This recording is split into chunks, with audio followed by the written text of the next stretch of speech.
나 오직 주의 옷을 붙들리 나 오직 주님만을 따르리 내 삶에 남은 호흡 다할지라도 내 입술 주만 찬양하리라. 그때 천국은 마치 등을 들고 신랑을 맞으러 나간 10 처녀와 같다 하리니 그 중에 5은 미련하고 5은 슬기 있는 자라.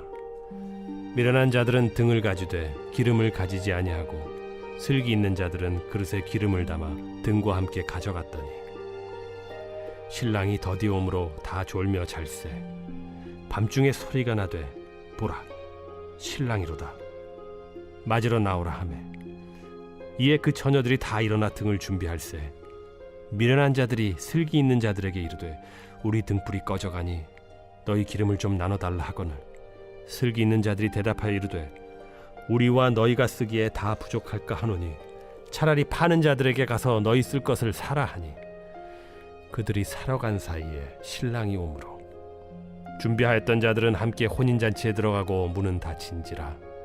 그 후에 남은 처녀들이 와서 이르되 주여 주여 우리에게 열어주소서. 대답하여 이르되 진실로 너희에게 이르노니 내가 너희를 알지 못하노라 하였느니라. 그런즉 깨어있으라. 너희는 그날과 그때를 알지 못하느니라. 우리가 순간을 위해 평생을 준비한다는 제목을 가지고 우리의 마음을 깨우는 복된 시간이 되시기를 예수님이 축복합니다. 도쿄 올림픽이 얼마 남지 않았어요. 이제 한 달 정도 남았나요? 잘 광고를 이제 홍보를 하지 않는, 어떻게 보면 이제 코로나 때문에 이 도쿄 올림픽이 열려질까? 원래는 작년에 했어야 되는데 코로나 때문에 1년 연기됐어요. 근데 지금도 그 일본 지역, 도쿄 지역에 여전히 하루에 1000명 이상씩 코로나 확진자가 나오고 있다고 합니다. 그래서 열어야 되느냐, 말아야 되느냐, 또다시 연기해야 되느냐 말들이 많아요. 그러나 너무 늦었기 때문에 취소할 수 없다라고 하죠. 어쨌든 이 도쿄 올림픽을 위해서 4년을 선수들은 준비합니다. 정말 땀을 흘리고 또 흘려서 그 올림픽에서 좋은 성적을 내기 위해서 그렇게 열심히 준비합니다. 생각해 보세요. 도쿄 올림픽 100m 선수가 그 올림픽을 위해 4년간 준비하는데 그 시간은 10초예요. 10초. 100m 10초밖에 걸리지 않아요. 예선에 떨어지면 10초밖에 뛰지 못해요. 그 10초를 위해서 4년을 준비하는 거예요. 많이 뛰어 결승에 가야 1분 뛸까요? 그러나 그 10초에, 그 1분의 가치가 있기 때문에 땀을 흘리고 4년을 준비하는 것입니다. 가치가 있으면 4년이든 40년이든 준비할 수가 있어요. 그 순간을 위해, 내가 달리는 그 순간을 위해, 내가 뛰는 그 경기를 위해 준비한다는 것입니다. 오늘 설교를 준비하다가 이제 땀을 흘려야지 피와 땀과 눈물이라는 이제 이렇게 생각이 나면서 우리 BTS의 피, 땀, 눈물이라는 곡이 생각나더라고요. 가사는 잘 몰라요. 그냥 피, 땀, 눈물이라는 게 저는 무슨 내용인지 잘 모르겠어요. 그냥 그것이 이 가수가 무대를 서기 위해서 그렇게 피와 땀과 눈물을 흘리지 않을까 하는 생각이 들었는데 가사가 어떤 내용인지는 모르겠어요. 가수든 선수든 연기자든 자기가 서야 할 그 무대 앞에, 경기 앞에 그렇게 많은 눈물과 땀을 준비한 가운데 서고 있다는 것입니다. 오늘 우리가 이 종말의 때에 앞서서 그럼 우리는 그 종말을, 그 천국을, 예수님이 다시 오는 재림을 얼마나 준비하고 있는가? 이런 질문을 할 수 있겠습니다. 오늘 본문이 이 종말, 그리스도의 재림을 대비하는 이 성도의 바람직한 자세에 대해서 내용을 기록을 하고 있어요. 그러니까 24장에 보시면 종말에 대한 이야기를 하고 있어요. 종말. 우리는 종말의 때, 종말이다, 종말이다 이야기하지만 그 종말이 꼭 이단에서 얘기하는 그런 예전에 그 역곡에서 이제 다미선교회가 마지막 때라고 하면서 다 그냥 우리는 마지막인데 뭘 공부하느냐, 뭘 일하느냐 하면서 다 모였잖아요. 흰옷 입고. 이 종말의 때가 일상생활을 깨고 그렇게 준비하는 것은 하나님의 뜻이 아니에요. 내가 살아있는 삶의 현장에서 최선을 다하는 삶을 살아내고 예배자의 삶을 살아내면서 준비하는 것이 종말을 잘 준비하는 것이지, 마지막인데 뭘 하느냐, 왜 공부하고 왜 일하고 돈을 왜 버느냐 하면서 그렇게 극단적으로 가는 것은 결코 하나님이 원하시는 바가 아니라는 것입니다. 이 종말의 때 우리가 어떻게 바람직하게 준비할 수 있는가? 오늘 본문은 10처녀의 비유를 통해서 설명을 하고 있어요. 하나님께서는 이 비유의 시작을 그때에라고 하는데, 그때에 헬라어로 토테라고 하는데, 이 단어는 종말의 때, 예수님이 재림하시는 때.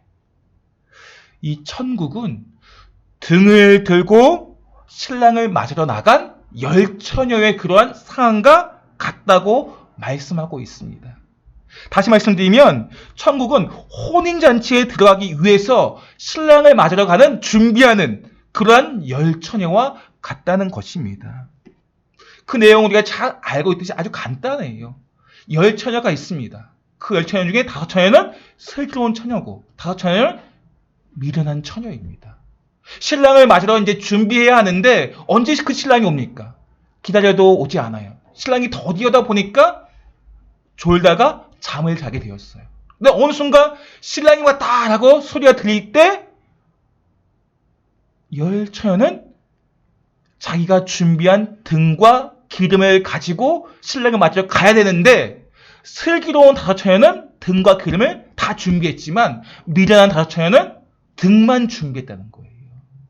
결국에는 슬기로운 처녀는 신랑과 함께 혼인잔치에 들어가지만 미련한 5처녀는 들어가지 못했다는 그러한 비유 속에, 이 미련한 처녀는 다시 한번 들어가기 위해서 주여 주여 외치며 우리를 들여보내주시옵소서 하지만 주님은 내가 나와 상관이 없다라고 그렇게 말씀하시면서 비유는 맞춰지게 됩니다. 이 비유의 내용의 결론은 마지막 절 13절 말씀에 기록되어 있습니다. 한번 볼까요? 이 비유의 결론은 함께 읽겠습니다. 시작. 그런즉 깨어있으라. 너희는 그날과 그때를 알지 못하느니라. 그런즉 깨어있으라. 아, 그렇지. 우리가 깨어있는 삶을 살아야지, 깨어있어야지 라고 마음의 결심을 할 것입니다. 근데 그 깨어있음이 무엇인지, 어떻게 해야 깨어있을 수 있는지 그것을 우리는 생각해 볼 수 있겠습니다. 분명히 이 깨어있음은 졸다가 자다가 우리가 깨어나는 그런 게임은 아닐 거예요. 내가 자고 있으니까 우리가 깨어나야지, 이런 깨어있음은 아닙니다. 그렇다면 이 슬기로운 5처녀는 그들은 졸다 자다 했어요. 그들도 다 잔 게 아니, 다 잤어요. 다. 슬기로운 5처녀는 만약에 이것이 그런 자고 깨어남에 있어서 이런 부분이 아니라면은 슬기로운 5처녀도 깨어 있어야 돼요, 원래는. 그런데 다 자고 있습니다. 이것은 하나님께서 만드신, 피곤하면 자야죠. 밤이 늦으면 잘 수밖에 없는 것이 우리의 육체 아니겠습니까? 그러니까 이 깨어남은 자다가 깨어나는 것이 아닙니다. 이 깨어남에 대해서 우리가 정확하게 알기 위해서는 그 당시 이스라엘의 결혼 문화를 좀 아셔야 돼요. 결혼 문화. 이스라엘의 결혼 문화, 유대인들은 결혼하기 위해서 먼저 정혼을 해요. 정혼. 우리나라에 뭐 약혼이라는 개념이 있긴 하지만 그것과는 조금 달라요. 신랑과 신랑의 어떤 보증할 수 있는 사람이 함께 신부의 집에 가서 이제 신부와 신부의 아버지가 참관인이 되어서 일종의 계약을 합니다. 계약. 이 계약은 이제 약혼과는 다르게 법적인 구속력이 있어요. 그렇기 때문에 이제 뭐 약혼과는 좀 다른 개념이죠. 그리고 그런 계약을 한 다음에 그들은 1년간의 시간을 가져요. 1년간 이제 정한 다음에 신부는 신부 수업을 하게 되고 신랑은 신부를 맞이하기 위해서 이제 집을 짓습니다. 그 신랑이 1년 남짓해서 뭐 넘을 수도 있고요. 그쯤에서 이제 아들을 때가 되면 신부의 집에 보냅니다. 이제 신부를 데려오기 위해서. 그때는 아들은 몰라요. 오직 아버지만 알아요. 이 아들이 때가 됐다, 준비가 됐다 하면 그 아들을 신부의 집으로 보내기 때문에. 이제 아들 향해서 때가 됐으니까 신부를 데려와라 하면 그 즉시 신랑은 자기 친구들과 함께 신부의 집에 가서 신부를 데려옵니다. 신부의 집에 가게 되는 과정도 이제 뭐 낮에 가는 게 아니고 저녁에 가게 돼요. 거리가 얼마인지 다 각기 다르기 때문에 어쨌든 저녁에 가게 되는데 그 저녁에 갈 때 이 신부의 들러리들이 이 열처녀가 나가서 맞이하게 되는 거예요. 신랑과 신랑의 친구들을. 거기서 이제 기억해야 될 것이 이 열처녀가 기름을 준비하는 과정에 있습니다. 신랑이 와서 그들을 안내할 때의 기름뿐만이 아니라 신랑이 신부를 데려가기까지의 기름이 필요한 거예요. 신부의 집에서는 혼인잔치의 사전 행사가 열리는 거예요. 신랑을 맞이하면서 혼인잔치 예식이 하는 게 아니고 일종의 축하잔치이긴 한데 그것은 이제 혼인잔치는 좀 달라요. 우리 가나 혼인잔치처럼 일주일간 잔치를 합니다. 유대인들 결혼식 때. 거기서는 신랑의 집에서 그것을 해요. 지금은 이제 신부를 데려오기 위해서 어떻게? 신부의 들러리들이 나가서 신랑과 신랑의 친구들을 데려오는 거예요. 이제 밤이니까 그 축하잔치를 잠가하고 그 신랑과 신부와 신부의 들러리들이 함께 신랑의 집으로 가서 혼인잔치를 합니다. 거기까지 가는 기름이 필요한 거예요. 등불을. 그 등은 이제 우리가 일종 횃불, 헝겊에 말아서 기름에 불을 묻는 그런 횃불을 들고 신랑의 집으로 함께 가는 것입니다. 거기까지의 기름을 슬기로운 다처는 준비한 거예요. 기름 그릇을. 그러나 미련한 다처는 준비하지 않았습니다. 우리가 이 말씀을 통해서 신랑과 이 신부는 이제 혼인 잔치를 열기 위해서 그러한 준비하는 중요한 일들을 함께 해 나가지만 오늘 본문의 열처녀의 준비가 참 중요해요. 열처녀가 기름을 준비하게 되는데 그 기름과 불을 붙여서 신랑의 집에 가기까지 그 준비함이 오늘 본문에서 얼마나 중요한 것인가 그것을 알려주고 있습니다. 오늘 본문에 보시면 신랑을 기다리는 열처녀는 신랑이 더디 오기 때문에 모두 잠을 잤습니다. 누구든지 졸면은 잠을 잘 수밖에 없습니다. 하나님께서 그렇게 우리 인간을 만드셨기 때문에 잠 자체가 문제가 되는 것이 아니고 이 문제는 일상생활 속에서 준비해야 되는데 준비하지 못했다는 것입니다. 그 일상생활 속에서 신랑을 맞이할 준비가 되어야 합니다. 일상 속에서 당황하지 않도록 신랑이 언제 올지 모르기 때문에 지금 미련한 다처녀는 당황합니다. 등은 준비했는데 기름은 준비하지 않았기 때문에 이렇게 당황하지 않도록 신랑을 맞이할 준비를 해야 한다는 것입니다. 이 세상 사람들도 준비하지 못하면 기회가 주어져도 얻을 수가 없어요. 붙잡을 수가 없어요. 이런 말이 있지 않습니까? 우리 일생 가운데 3번의 기회가 있다라고 하는 말이 있어요. 그러한 3번의 기회 속에 그 준비를 하지 않으면 기회를 얻을 수 없다는 거예요. 준비할 때 그 기회가 주어질 때 붙잡을 수 있다는 것입니다. 그렇다면 이제 우리는 얼마나 준비를 하고 있습니까? 얼마나 준비를 하고 있습니까?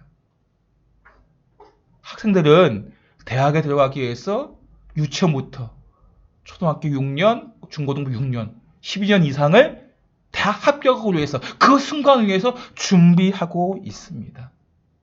중고등부 학생들은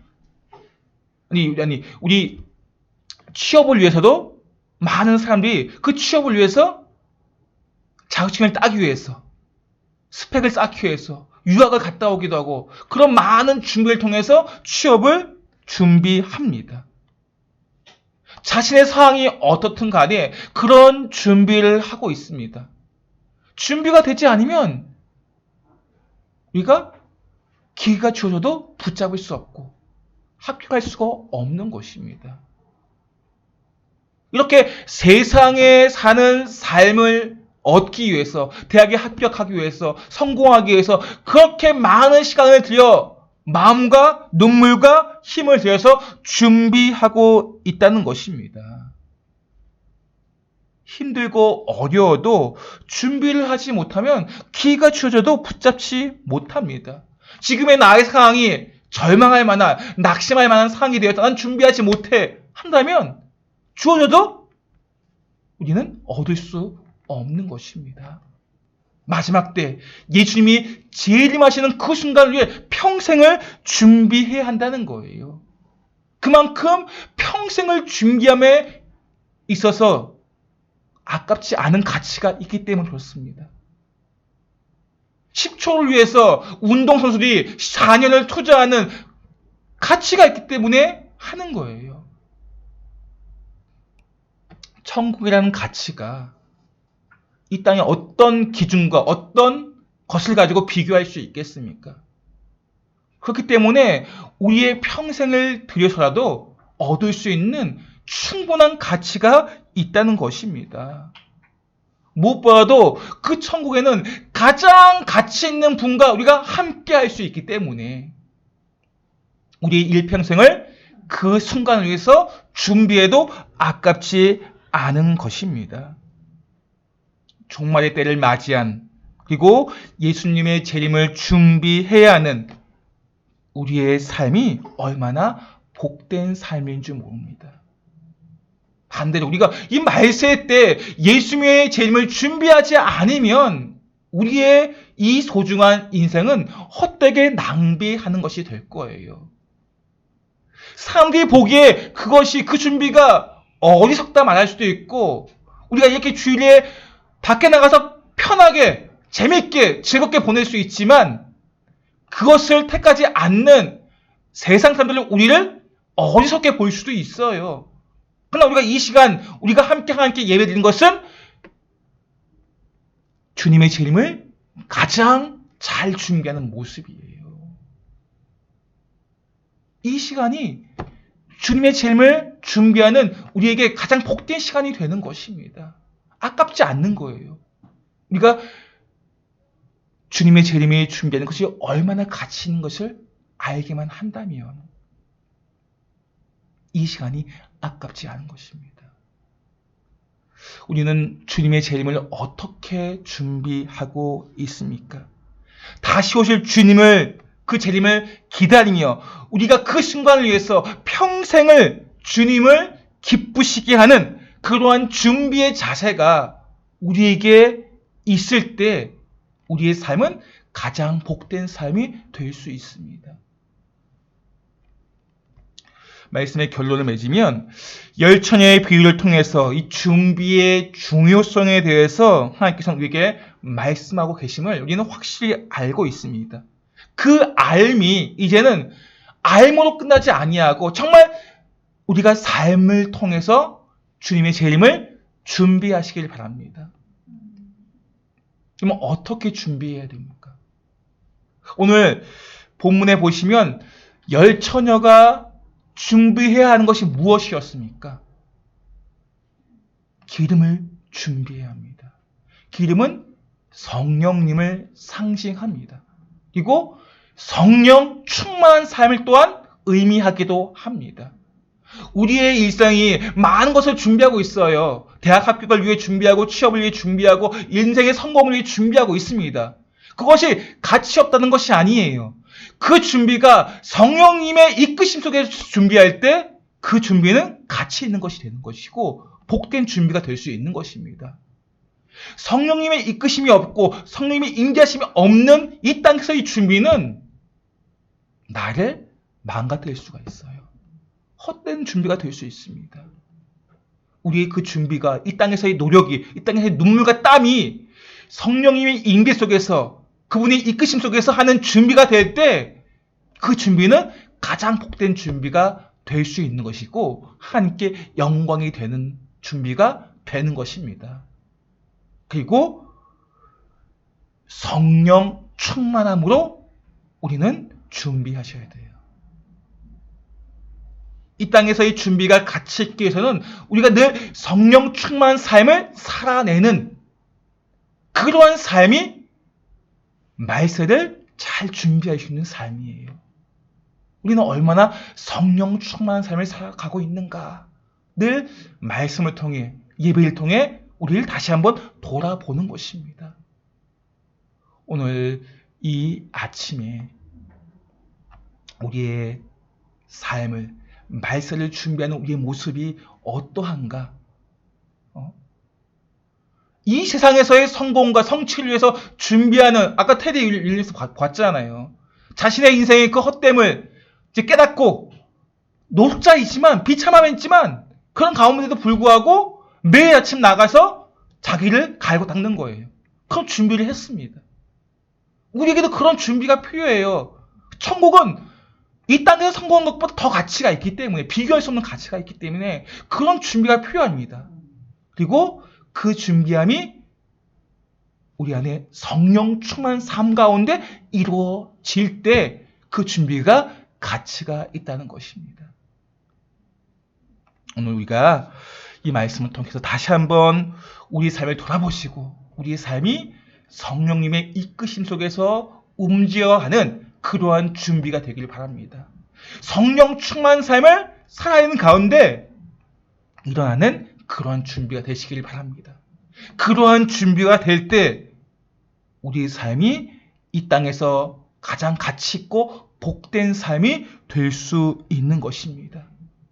주님의 재림을 준비하는 그 순간을 위해서 우리의 평생을 준비할 수 있는 지혜가 우리 모두에게 있기를 예수님 이름으로 축복합니다.